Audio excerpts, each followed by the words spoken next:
ابو امامہ باہلی رضی اللہ عنہ کہتے ہیں کہ میں نے حجۃ الوداع کے سال خطبے میں رسول اللہ صلی اللہ علیہ وسلم کو فرماتے سنا، اللہ تعالیٰ نے ہر حق والے کو اس کا حق دے دیا ہے، لہذا کسی وارث کے لیے وصیت جائز نہیں۔ ولد الزنا لڑکا بستر والے کی طرف منسوب ہوگا، نہ کہ زانی کی طرف، اور زانی رجم کا مستحق ہے، اور ان کا حساب اللہ کے سپرد ہے۔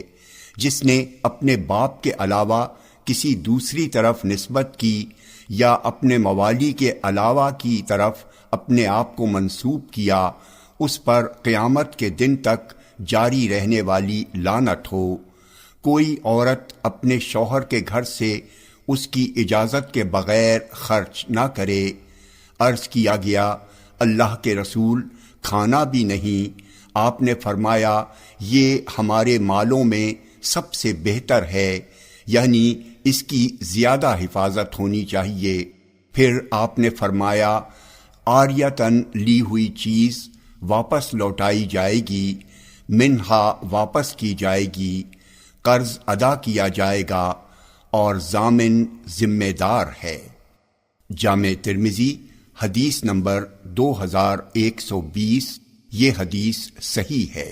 عمر بن خارجہ رضی اللہ عنہ سے روایت ہے کہ نبی اکرم صلی اللہ علیہ وسلم اپنی اونٹنی پر بیٹھے ہوئے خطبہ دے رہے تھے۔ اس وقت میں اس کی گردن کے نیچے تھا، وہ جگالی کر رہی تھی اور اس کا لعاب میرے کندھوں کے درمیان بہہ رہا تھا۔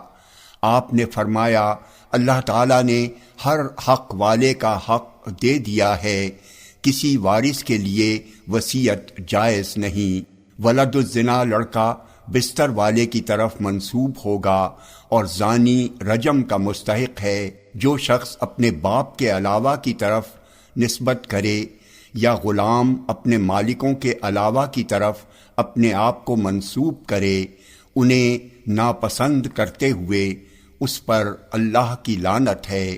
اللہ ایسے شخص کا نہ نفلی عبادت قبول کرے گا نہ فریضہ۔ جامع ترمذی حدیث نمبر 2121۔ یہ حدیث صحیح ہے۔